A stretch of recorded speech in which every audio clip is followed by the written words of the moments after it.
Welcome to Suman TV Warangal. విద్యార్థులంటే గౌరవం, తర్వాత భయం, ఇవన్నీ కూడా విద్యార్థుల పట్ల ఆ గ్రామస్తులంతా, అందులో ప్రధానంగా తల్లిదండ్రులు, మిగతా వాళ్ళంతా ఎడ్ల బండి మీద ఊరేగింపుగా తీసుకొచ్చి ఒక పూలవర్షం కురిపించినట్లుగా జరుగుతుందని మనం ఏమన్నా ఊహించామా? ఈ ఉపోద్ఘాతం అంతా మన దగ్గరే ఉన్న జనార్దన్ గారి విషయంలో జరిగింది. 2 రోజుల క్రితమే పదవి విరమణకు చెందిన ఆయన పట్ల గ్రామస్తులందరూ కానీ, తల్లిదండ్రులు కానీ, విద్యార్థులంతా తమ అభిమానాన్ని చాటుకున్నారు. పూల వర్షాన్ని కురిపించారు. స్వయంగా తామే ఎడ్ల బండితో ఊరేగించారు. ఎక్కడో దగ్గర ఒక పోలీస్ అధికారుల్ని మాత్రమే అట్లా జరిగిందని మనం ఊహించాం, కానీ ఇక్కడ వారి విషయంలో స్వయంగా జరిగింది. ఇదంతా తెలుసుకున్న చాలా మంది వారిని అభినందిస్తున్నారు, వారి కర్తవ్యాన్ని బట్టి. తర్వాత మాజీ ఉపరాష్ట్రపతి వెంకయ్యనాయుడు గారు కూడా దీనికి సంబంధించి ఒక ట్వీట్ చేశారు. ఇవన్నీ వారిని అడిగి తెలుసుకుందాం. జనార్దన్ గారు నమస్కారం. నమస్కారం సార్. సార్, ఇప్పుడు నేను చెప్పినట్టుగా అసలు ఆ అనుభూతి ఫస్ట్ చెప్పండి, తర్వాత మీ అనుభవాలని చెప్తారు. కానీ ముందుగా ఆ రోజు జరిగిన అంశం చెప్పండి. సార్, వాస్తవంగా నేను దుగ్గొండ హై స్కూల్కి 2.5 years బ్యాకే 317 జీవోలో వెళ్ళాను సార్. అతి తక్కువ కాలమే అక్కడ పనిచేయడం జరిగింది. కానీ విద్యార్థులు ఆ స్థాయిలో నాకు వీడ్కోలు సమావేశం ఏర్పాటు చేస్తారు అని నేను కూడా ఊహించలేదు సార్. ఓకే. వాళ్ళ అభిమానానికి హెడ్ మాస్టర్ గారు, ఉపాధ్యాయుల యొక్క సహకారానికి నా జీవితంలో మర్చిపోలేని ఒక అద్భుతమైన సంఘటనను గుర్తుంచుకునే విధంగా నాకు వాళ్ళు ఆ పదవీ విరమణ కార్యక్రమాన్ని చేయడం. మామూలుగా పదవీ విరమణ కార్యక్రమం అంటే ఒక స్కూల్లో ఒక స్టేజ్ ఏర్పాటు చేసి ఆ స్టేజ్ మీద సరే గిఫ్టులని అదని ఇదని చేస్తూ ఉంటారు. కానీ నేను ఇంతకుముందు పనిచేసిన పాఠశాలలో ఉండే విద్యార్థులు వచ్చేసి నాకు తెలియకుండానే ఆ గ్రామంలో ఒక ఎడ్ల బండిని ఏర్పాటు చేసి, అది గ్రామం మధ్యలో నుంచి ఆ ఎద్దులను తీసేసి ఆ సౌండ్కి ఎద్దులు భయపడతాయని అనుకున్నారో లేదు, మేము మా మాస్టర్ గారిని అలా తీసుకొస్తామనే ఉద్దేశంగా వాళ్ళు ఆ బండిని లాగుతూ నన్ను మా మేడం గారిని కూర్చోబెట్టి లాగడము, అది ఊహించని సంఘటన సార్. ఆ అనుభూతిని ఇప్పటికీ నేను ఆ అనుభూతి నుంచి తేరుకోలేకపోతున్నా. అది ఆ సంఘటన మరి వైరల్ కావడము, దాన్ని గౌరవనీయులు మాజీ ఉపరాష్ట్రపతి గారు వెంకయ్యనాయుడు గారు చూడడము, నాకు ట్విట్టర్లో నాకు అభినందనలు తెలపడం నా జీవితంలో నేను మర్చిపోలేని సంఘటన సార్. ఒక మామూలు నా వృత్తి ధర్మంలో నేను విద్యార్థులని విద్యాబోధనతో పాటు ఇంకా అనేకమైన నాకున్న స్కిల్స్ అంటే కల్చరల్ యాక్టివిటీస్లో విద్యార్థులని ఎంకరేజ్ చేస్తూ పాటలని, నాటకాలని, డ్యాన్సులని, అలానే మన జాతీయ పండుగ బోనాలని, తర్వాత బతుకమ్మ అని, ఇలాంటి కార్యక్రమాలు నేను స్కూల్లో అన్ని రకాల కార్యక్రమాలు స్కూల్లో ఏ చిన్న కార్యక్రమైనా నేను చేస్తూ ఉంటా. ఆ క్రమంలో విద్యార్థులు నాకు దగ్గరగా ఉండడం, నా ప్రోగ్రాంలో నేను ఏదైతే ఇష్టపడతానో అది వాళ్ళు చేయడము బాగా నన్ను ఆశ్చర్యానికి, ఆనందానికి, సంభ్రమాశ్చర్యాలకు గురైన సందర్భం సార్. అయితే జనార్దన్ గారు, సార్, చాలా ప్రాంతాలలో ఉపాధ్యాయులు వెళుతుంటే ఏడ్చిన సంఘటనలు ఉన్నాయి. విద్యార్థులు వెళ్ళవద్దని మన నిత్యం పత్రికల్లో చూస్తుంటాం. కానీ ఇక్కడ 2 సంవత్సరాల్లో మీరు ఎంతో గొప్పగా సాధిస్తేనే పిల్లల మనసులో మర్చిపోలేని ముద్ర వేస్తే మాత్రం తప్ప ఇది జరగదు. అంటే ఆ 2 సంవత్సరాల్లో ఏం చేస్తారు స్వయం? అసలు అంటే ప్రజలకు కూడా అంత ఇష్టం ఎందుకు కలిగింది సార్? ఈ 2.5 సంవత్సరాల కాలంలో సార్, వాస్తవంగా చెప్పాలంటే సార్, నా సర్వీస్ వచ్చేసి 36 సంవత్సరాల 3 నెలల 29 రోజులు సార్. ఓకే. ఆ ఎక్కడ నేను ఫస్ట్ అపాయింట్మెంట్ రోజు ఏ విధంగానైతే అంటే 4/4/88లో నేను ఏ స్కూల్లోనైతే అపాయింట్మెంట్ అయి అడుగు పెట్టానో, లాస్ట్ డే వరకు మొన్న 31 జూలై 2024 వరకు కూడా అదే కమిట్మెంట్తో విద్యా బోధన కోసం నన్ను గవర్నమెంట్ నియమించింది. నా వృత్తి ధర్మం అదే. నా వృత్తిని దైవంగా భావించి విద్యార్థులకి ప్రతి క్షణం అందుబాటులో ఉండడానికి ప్రయత్నం చేసిన సార్. అలా నాకు అవకాశం కల్పించుకున్నా నేను. ఒకటి, నా కుటుంబం ఒక కన్ను అయితే మా పాఠశాల 2వ కన్నుగా, అలా ప్రతి క్షణంలో నాకు రోజు హిందీ ఉపాధ్యాయుడిగా, ఒక జాతీయ భాష ఉపాధ్యాయుడిగా రోజు 5 పీరియడ్లు ఉంటాయి సార్. 10th క్లాస్కి మరీ 2 పీరియడ్లు తీసుకుని 6 పీరియడ్లు మొన్నటి వరకు, రిటైర్మెంట్ వరకు కూడా, స్టార్టింగ్ నుంచి ఇప్పటి వరకు రిటైర్మెంట్ వరకు కూడా 6 పీరియడ్లు రెగ్యులర్గా కంటిన్యూగా చెప్పే అవకాశం రావడం, ప్రతిరోజు ప్రతి క్లాసుకి వెళ్ళడం, ఆ క్లాస్ విద్యార్థులతో ఆడిస్తూ పాడిస్తూ ఎంతసేపు విద్యార్థులకి మనము విద్యాబోధన ఏదో వాళ్ళకి స్వేచ్ఛ లేకుండా చెప్పడం ద్వారా మనం విద్యార్థులను ఆకట్టుకోలేమనేది నేను వ్యక్తిగతంగా నమ్మి చేసిన ఉద్యోగ బాధ్యత సార్. విద్యార్థులుగా ఆ స్థాయికి దిగి గనక మనం వాళ్ళను మన వైపు ఆకర్షించుకుంటే విద్యా బోధన చాలా చాలా చాలా సంతోషంగా హ్యాపీగా చేసుకోవచ్చు అనేది నేను గమనించిన సార్. నాకు ప్రతి స్కూల్లో అదే కనపడింది. అందుకే ఇక్కడ కూడా దుగ్గొండి స్కూల్లో కూడా సార్ ఈ 2.5 సంవత్సరాల్లో నేను చేస్తున్న విద్యా బోధన, కల్చరల్ యాక్టివిటీస్, తర్వాత వేషధారణలు, ఆ పాటలు, డ్యాన్సులు, వాళ్ళు మా హిందీ సార్ అమ్మాయి ఇట్లా నేర్పుతున్నాడు, మేము నేర్చుకుంటాం, ఒక అర్ధగంట ముందు వెళ్తాం, ఒక అర్ధగంట తర్వాత వస్తాం అని తల్లిదండ్రుల పర్మిషన్ తీసుకొని నేను ఫోన్ చేస్తే కూడా వాళ్ళు నాకు సమాధానం ఇచ్చి ఓకే సార్ మీరు మంచి కార్యక్రమాలు చేస్తున్నారు నేర్పండి. అలానే నాకు గతంలో ఒక 23 సంవత్సరాలుగా అంటే 1999 2000లో యోగా గవర్నమెంట్ వారు ఒక 2 నెలలు డిప్రెషన్ తీసుకొని యోగా ట్రైనింగ్ ఇచ్చారు సార్. అది కూడా నేను విద్యార్థులకి మెడిటేషన్, సూర్య నమస్కారాలు, ఆ యోగాలు అంటే కాన్సన్ట్రేషన్ ఎలా చేయాలి. 90 డేస్లో విద్యార్థుల మీద రకరకాల ప్రభావాలు, టీవీ అనండి, సెల్ ఫోన్ అనండి, ఇలాంటి ప్రభావాలు చూపిస్తున్న ఈ సందర్భంలో విద్యార్థుల మనసు విద్య మీదకి ఎలా మళ్ళాలి అని కొన్ని టెక్నిక్స్ అలా నేర్పడము, ధ్యానం నేర్పడము, ఆ తర్వాత క్లాపింగ్ థెరపీ అని చప్పట్లు కొట్టియడము, ఈ తర్వాత ఈ ఆక్యుప్రెషర్ ద్వారా ఎలా మనం మన మైండ్ని కంట్రోల్ చేసుకోవచ్చు, వేరే విషయాలపై మన మైండ్ని ఎలా పోవద్దు అనే విషయాలను వాళ్ళకి చెప్పడం ద్వారా బాగా అట్రాక్టివ్ అయ్యి ఒక రకంగా నా గురించి విద్యార్థులు దూరంగా వెళ్ళిపోకుండా ఒక పిల్లల కూడలాగా నా దగ్గరే ఉండి జనార్దన్ సార్ ఎక్కడున్నాడు అంటే అక్కడెక్కడో పిల్లల మధ్య కూర్చొని ఉంటాడు అనే రకంగా ఉపాధ్యాయులు కూడా దగ్గర పోయి పిలిస్తే తప్ప రారు సారు అనే రకంగా విద్యార్థులకి, తల్లిదండ్రులకి, అలా గ్రామస్తులకి ఒక అభిమానం ఏర్పడింది సార్. ఆ అభిమానాన్ని వీళ్ళు ఇలా చాటుకుంటారని ఊహించని సంఘటన సార్. మీరు ఇన్ని చెప్పిన తర్వాత, ఇన్ని రకాలుగా చెప్పినాక విద్యార్థులు దూరం పోతారంటే ఎవరు కూడా నమ్మరు. అయితే అంటే ఎందుకంటే ఆల్రౌండ్ మీకు సంబంధం లేని సబ్జెక్ట్ లో కూడా మీరు జోక్యం చేసుకున్నారు సమగ్ర వికాసం కలిగించడానికి. అయితే చాలా వరకు గ్రామీణ ప్రాంతాలలో గవర్నమెంట్ స్కూళ్ళలో స్ట్రెంత్ కూడా తక్కువ ఉన్న పరిస్థితులలో వీటితో పాటు దానిలో కూడా మీరు ఎట్లా జోక్యం చేసుకునేది సార్? ఇప్పుడు ఒక ఎగ్జాంపుల్ చెప్పాలంటే సార్, నేను నీర్కుల్ల స్కూల్లో ఉన్నప్పుడు సార్ అక్కడ కూడా స్ట్రెంత్ తక్కువగా ఉంది గత 4 ఇయర్స్ బ్యాక్. అయితే నీరుకుల్ల పెంచుకెళ్ళిపేట స్కూల్లో చాలా ఉన్నతమైన ఉద్యోగాలు చేసే ఆఫీసర్స్ ఉన్నారు సార్. ఒక పెంచుకెళ్ళిపేట నుంచి అయితే ఒక మాజీ డిఐజీ గారు ప్రభాకర్ రావు గారు ఉన్నారు, వారు అదే ఊరు. అలానే నిమ్స్ డైరెక్టర్ గారు మనోహర్ గారు పెంచుకెళ్ళిపేట, వారు అదే ఊళ్ళో ఉన్నారు. ఆ తర్వాత చాలా చాలా పెద్ద స్థాయిలో ముఖ్యమంత్రి గారితో సమానంగా కూర్చొని టిఫిన్ చేసి టీ తాగే స్థాయిలో ఉన్న లెవెల్లో ఉండే కడారి రఘునాథరావు గారు, నవనీతరావు గారు, అలాంటి వాళ్ళున్న స్కూల్లో పనిచేస్తున్న క్రమంలో నేను అక్కడ పనిచేస్తున్న క్రమంలో ఒకసారి పెద్ది రమేష్ గారు అని ఒక సూపరింటెండెంట్ గారు, ఇరిగేషన్ లో పనిచేస్తారు, సూపరింటెండెంట్ గారు వచ్చారు. వారదే ఊరు పెంచుకెళ్ళిపేట సార్. ప్రైవేట్ స్కూల్ మోజులో పడి విద్యార్థులు తల్లిదండ్రులంతా ప్రైవేట్ స్కూల్ పంపిస్తా ఉన్నారు. మన స్కూల్ మనం డెవలప్ చేసుకోవడానికి అంటే మన స్కూల్లో మన స్ట్రెంత్ను పెంచుకోవడానికి మనం ఏమైనా చేయగలుగుతామా, దానికి మేమేం సహాయం చేయగలము అని అడిగే సందర్భంలో వారు ఏమన్నారంటే, నేను 1,00,000 రూపాయలతో మీకు లైబ్రరీ ప్రొవైడ్ చేస్తాను, దాన్ని మెయింటైన్ చేయడానికి నాకు ఎవరున్నారో చెప్పండి నీరుకుల్లలో అన్నప్పుడు సార్, నేను గతంలో మేడపల్లిలో పనిచేసినప్పుడు ఎన్ఆర్ఐ లైబ్రరీ మెయింటైన్ చేసిన సార్. అమెరికా నుంచి కూడా ప్రశంసలు అన్ని అందుకున్న సందర్భాలు ఉన్నాయి. అది మా నారాయణ సింగ్ సార్ అని అక్కడ పీజీహెచ్ఎం గారు ఉండే సార్, మా వల్ల కాదు sir, Janardhan sir, Hindi sir ఉన్నాడు, వారైతేనే మెయింటైన్ చేస్తారు, వారిని మీకు అప్పచెప్తా అని రమేష్ సార్ గారిని నాకు అప్పచెప్పడం, వారు నేను కలిసి 1,00,000 రూపాయలు సార్, 1,00,000 రూపాయలు నా చేత ఖర్చు పెట్టించి లైబ్రరీకి, ఇప్పుడు మేము ఎన్జిఓస్ కాలనీలో, వారు నాకు ఫోన్ నెంబర్ తీసుకొని సార్ మీరు నేను కలిసి మన నేషనల్ లైబ్రరీ చూద్దాం సార్, సెంట్రల్ లైబ్రరీ పోయి చూద్దాం, ఎట్లా టేబుల్స్ ఏర్పాటు చేయాలి, ర్యాక్స్ ఎట్లా ఏర్పాటు చేయాలి, ఆ ర్యాక్లలో ఎట్లా మనం బుక్స్ పెట్టాలి, అట్రాక్టివ్గా పిల్లలకు అబ్బా దీంట్లోకి రావే, గ్రంథాలయంకి వెళ్ళి చదువుకోవాలి అనిపించాలి పిల్లలకి, అట్లా వెళ్ళి అంత గమనించినాం సార్.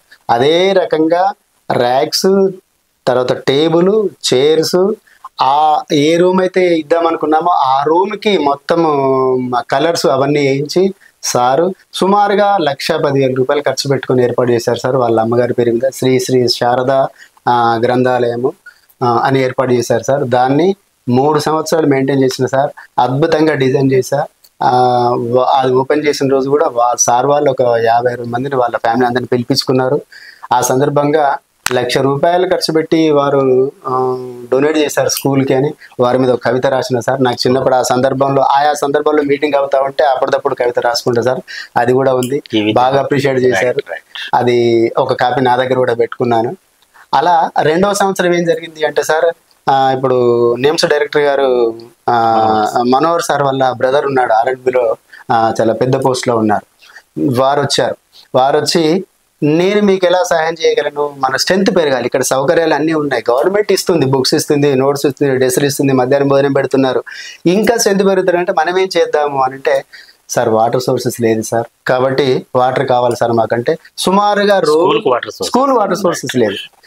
అయితే బోర్ ఉంది. ఆ బోర్లో వాడుతున్న క్రమంలో బోర్లో నుంచి కొంత మురికి నీరు వస్తుంది. చివరిలో వారు ఏం చేశారంటే, నేను ₹1,00,000 ప్యూరిఫైర్ కొనిస్తా అని హైదరాబాద్లో ప్యూరిఫైర్ కొని లారీలో వేసి పంపించారు సార్. అది ఫిట్ చేసి దాన్ని దాపించాము. ఓపెనింగ్ వారిని పిలిచాము, వచ్చారు.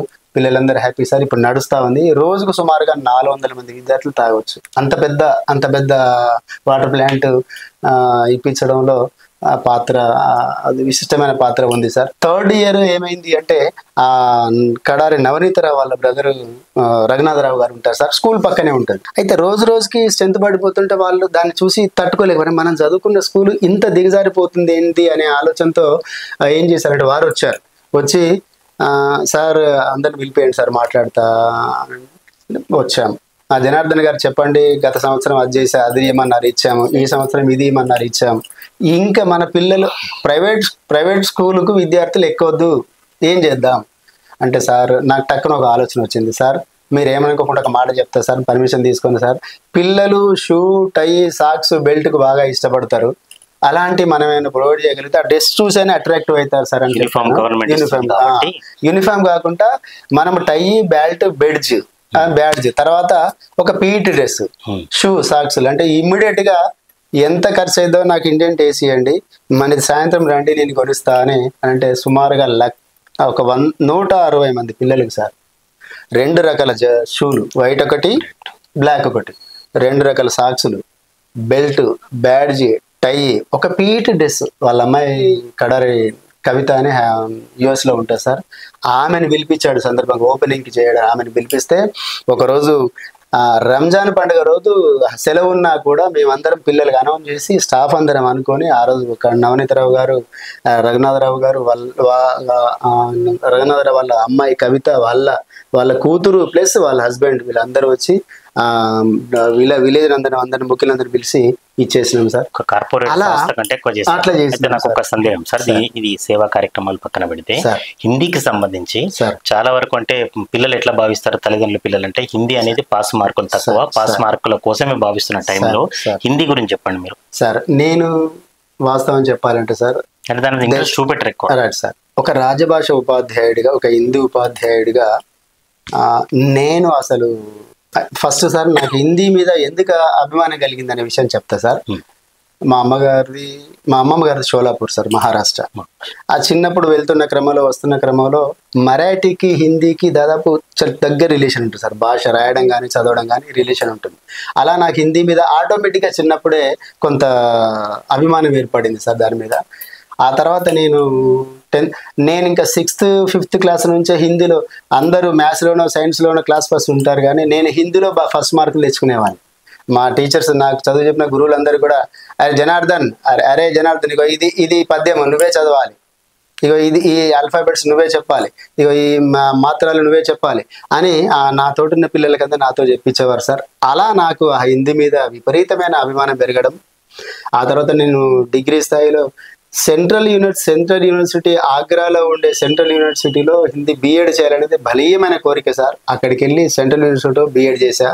ఆ తర్వాత MA చేశా. అక్కడే హిందీ మీద అపారమైన అభిమానంతో ఒక హిందీ టీచర్గా, స్కూల్ అసిస్టెంట్గా మారినా సార్. పిల్లలకి ఎట్లా చెప్పేది హిందీ? ఇది నేను ఎంత ఉత్సాహంగా అయితే, ఎంత ఇంట్రెస్ట్గా అయితే నేర్చుకున్నానో అంతే ఇంట్రెస్ట్ పిల్లల మీద క్రియేట్ చేయడానికి నేను చేసిన ప్రయత్నం ఏంటి అంటే, ముందుగా హిందీ అంటే మన భాష కాదు అనే ఒక అపవాదు ఒక అపవాదును విద్యార్థులలో తీసేయాలి ఫస్ట్. అది పోతే ఇది మనం మాట్లాడుకోవచ్చు అనే భాషని వాళ్ళ భాష మీద ఇంట్రెస్ట్ ఎట్లా క్రియేట్ చేయాలి అంటే, నాకు దొరికిన అక్కడ ఒక ముస్లిం అమ్మాయో ముస్లిం అబ్బాయో అంటే రెగ్యులర్గా అమ్మాయితో హిందీలో మాట్లాడేవాడిని.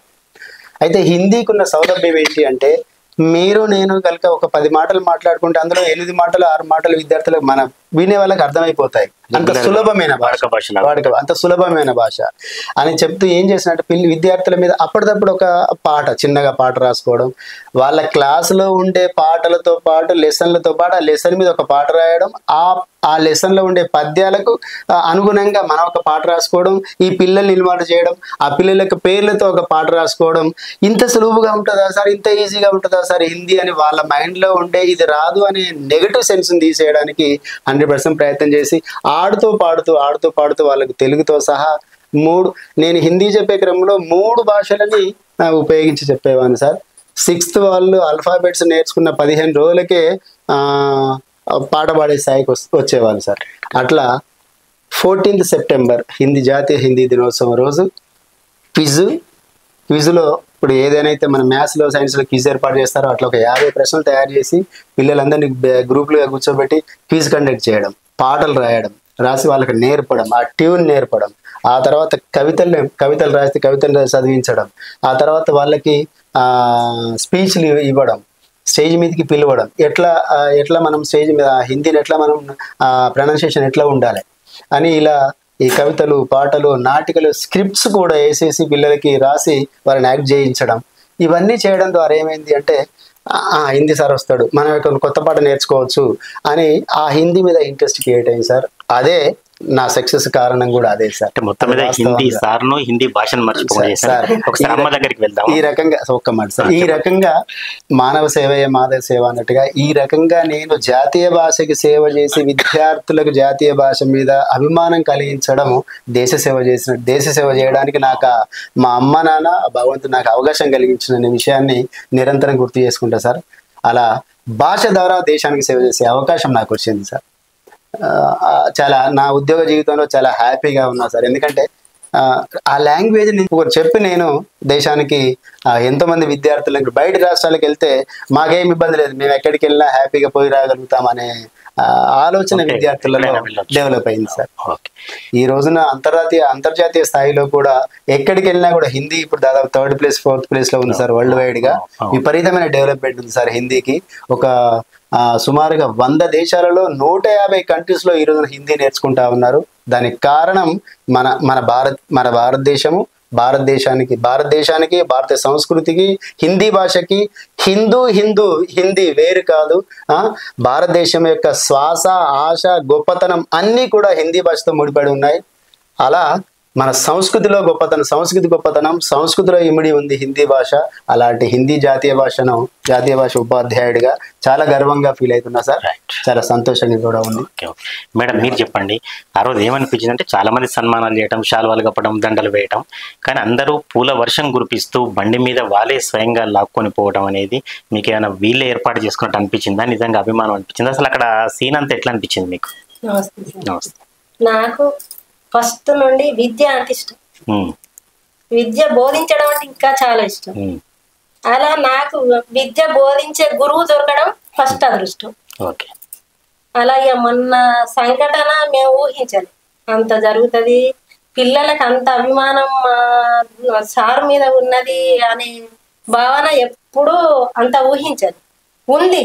ఎందుకంటే మా సారు ఇప్పుడు ఎప్పుడైతే స్కూల్లో ఇప్పటి వరకు కూడా ఒక స్కూల్ ఒక దేవాలయం లాగా భావించి పిల్లలు ఒక దేవుళ్ళ లాగా భావించి చేసిండు. సార్ జనార్దన్ గారు, మీరు చెప్పండి చివరగా, ఆ రోజు సంఘటన జరిగిన తర్వాత సరే మీడియాలో దీనికి సంబంధించిన కథనాలు రావడం, వెంకయ్య నాయుడు గారు ట్వీట్ చేయడం, అప్పటి నుంచి ఇప్పటి వరకు ఏమైనా పిల్లలు కానీ, పెద్దవాళ్ళు కానీ, గ్రామస్తులు కానీ, ఉపాధ్యాయులు కానీ మాట్లాడుతున్నారా? సార్, నేను ఏ రోజైతే రిటైర్మెంట్ 31st జూలై దాదాపు 11 గంటల స్టార్ట్ అయిన కార్యక్రమం ఈవినింగ్ 6:37 అయింది సార్. నేను ఆ రోజు వచ్చేవరకు నైట్ 9 అయింది.